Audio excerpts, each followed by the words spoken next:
Hi everyone, Mrs. Lopez here. All right, so we're on chapter 13 of Fudge-O-Mania. Chapter, chapter 13, Captain Fudge. Look at my mittsy, Fudge said early Sunday morning.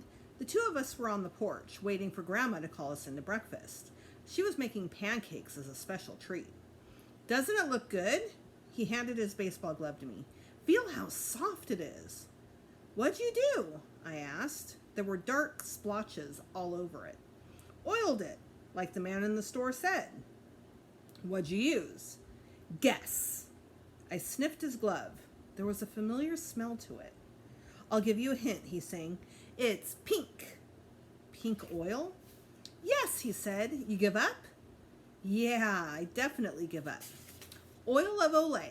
He gave me one of his satisfied smiles. You used oil of Olay on your mitt? He nodded proudly. Oil of Olay is for skin, turkey brain.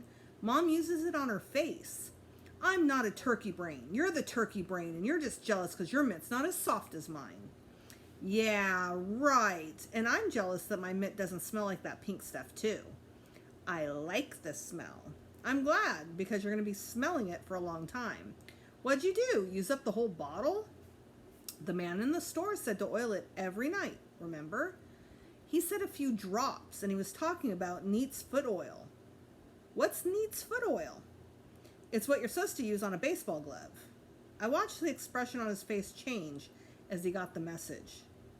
Never oil of Olay? He asked in a small voice. I shook my head. Now he was about 2 seconds away from tears.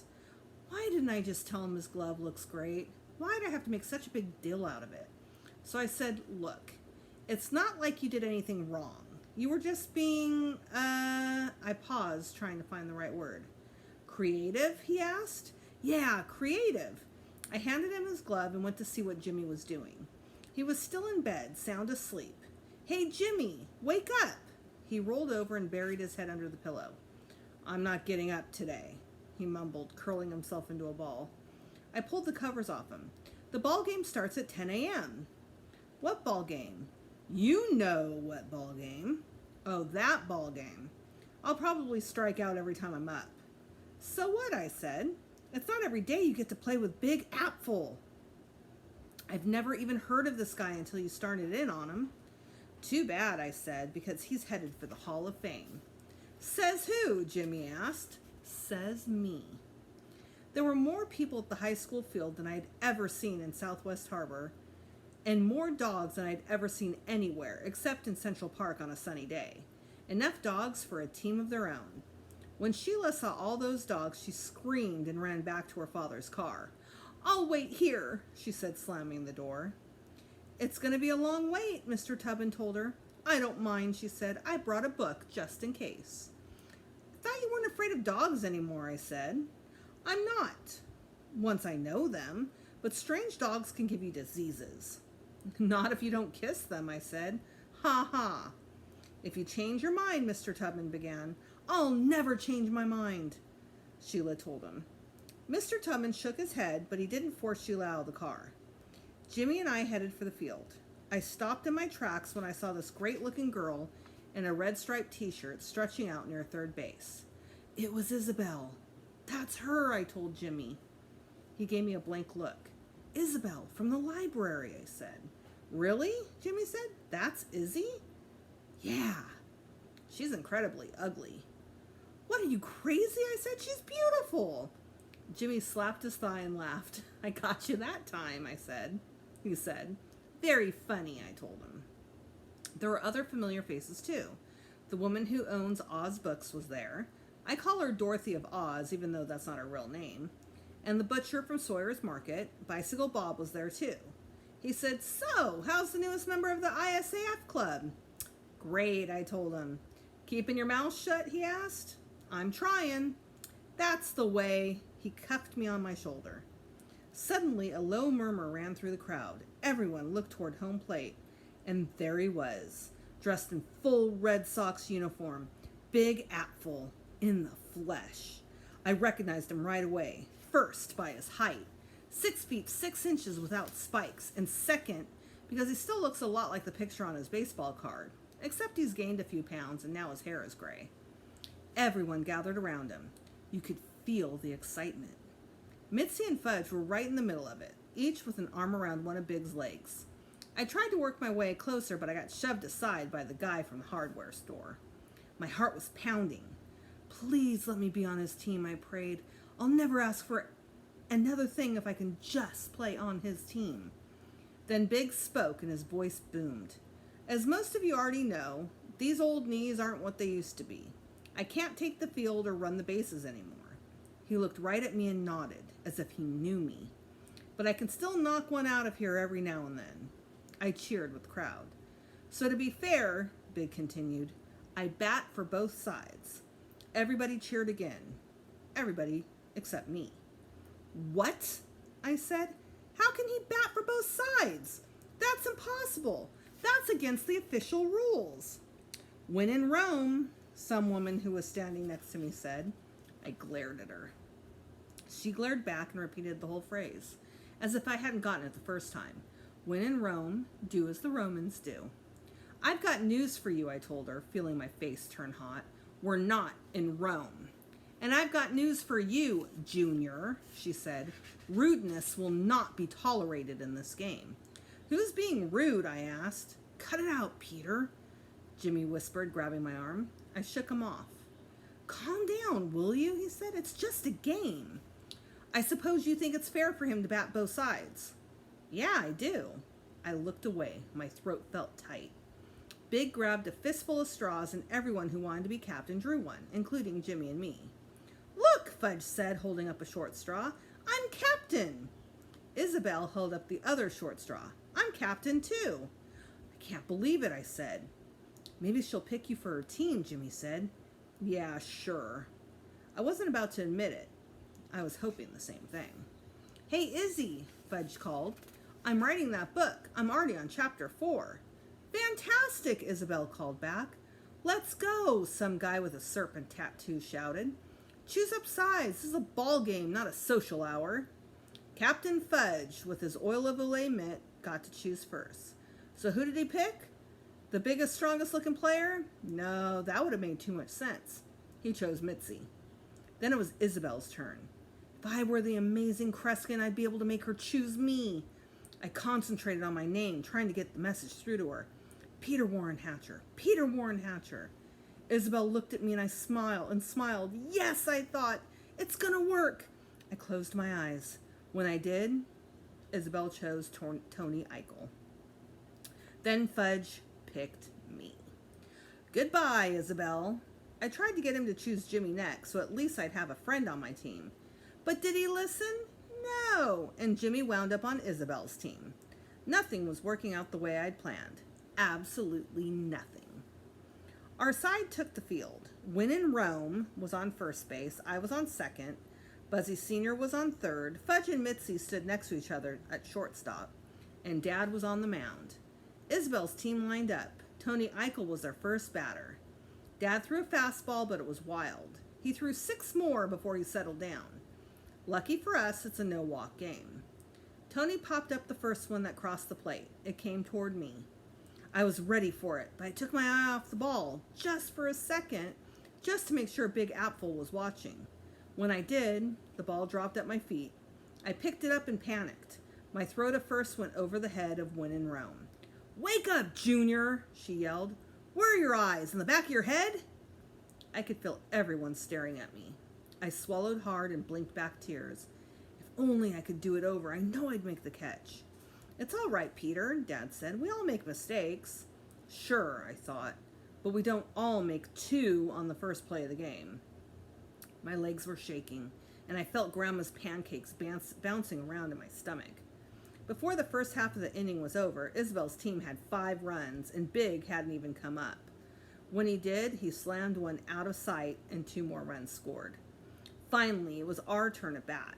Bicycle Bob was on the mound for Isabel's team, and he put every pitch right down the middle. By the time I came up, we had 2 on and 2 out. Okay, I thought, this is it. This is my big chance. I can make up for my errors now. All I have to do is concentrate. I stood up to the plate. Bicycle Bob wasn't going to get anything by me. I could feel Big watching.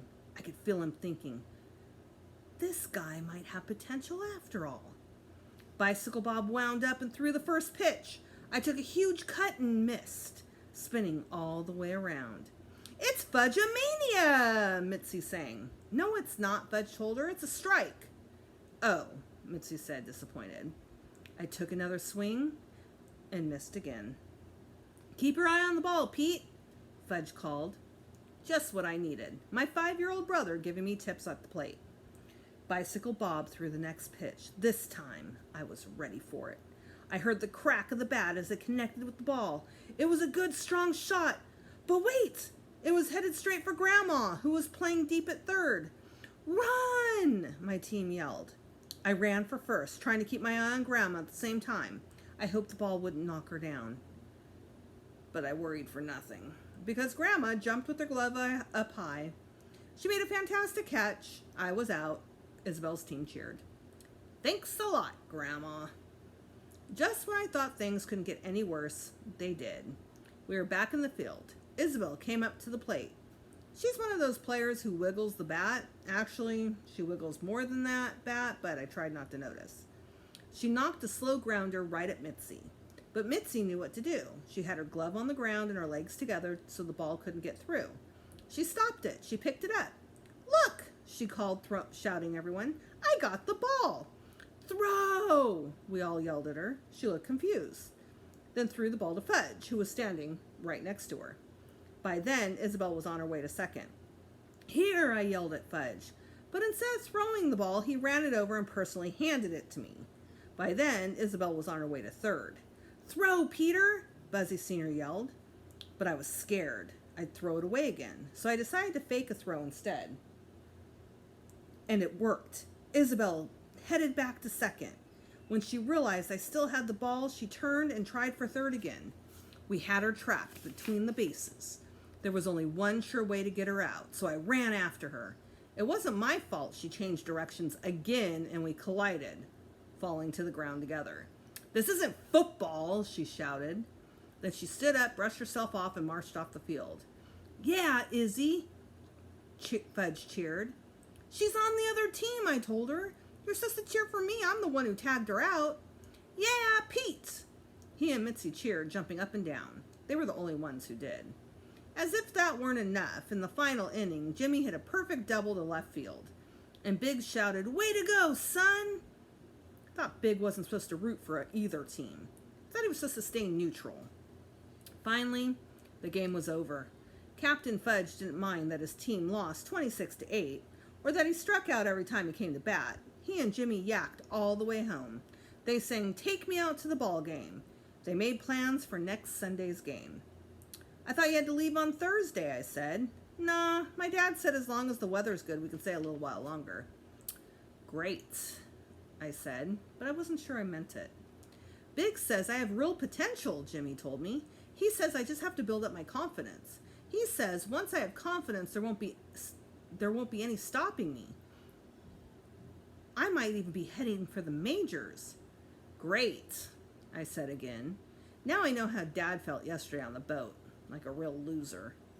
And it's all thanks to you, Peter, Jimmy said, dropping his arm over my shoulder. If you hadn't forced me out of bed this morning, none of this would have happened. You're really my best friend. And you're really my best brother, Fudge said, planting a sticky kiss on my face. Maybe I'm not such a loser, I thought. Maybe today just wasn't my day. But next Sunday could be completely different. Next Sunday, I might make a fantastic catch and hit a grand slam home run. Anything's possible in baseball. This time, when Jimmy and Fudge started another round of Take Me Out to the Ball Game, I sang with them. Mom hit the shower as soon as we got home. And when she came out, she called, Fudgy, where's my oil of Olay? Mr. Zooman took it, Mom, Fudge said. Mr. Zooman is the guy who picks up the trash twice a week. Why would Mr. Zooman have taken my oil of Olay? Because the bottle was empty. Fudge was tying a red bandana around Turtle's neck. All the dogs of the game wore bandanas. But it was a brand new bottle, Mom said. It was still empty, Mom. But you said you only needed a few drops for Mitzi. Not Mitzi, Mom said. My Mitzi. Your what? Mom asked. You know, my baseball glove. You used my oil of Olay on your baseball glove? Fudge undid the bandana from Turtle's neck and tied it around his leg instead. Turtle barked. You used all my oil Olay on your Mitzi, Mom asked. Right, Fudge said. I can't believe this, Mom said to herself. All my oil of Olay. Olay, Uncle Feather said as Sheila came into the room. Olay! I didn't know your bird speaks Spanish, Sheila said. He doesn't, I told her. But I just heard him say Olay. Sheila went over to Uncle Feather's cage and snapped her fingers. Olay! Olay! Olay! Uncle Feather sang back. You see, Sheila said to me. It's not that kind of Olay, I said. It's O-L-A-Y. How could you possibly know that? Sheila asked. Believe me, I know. And that's the end of chapter 13. Stay tuned for chapter 14. Bye, you guys.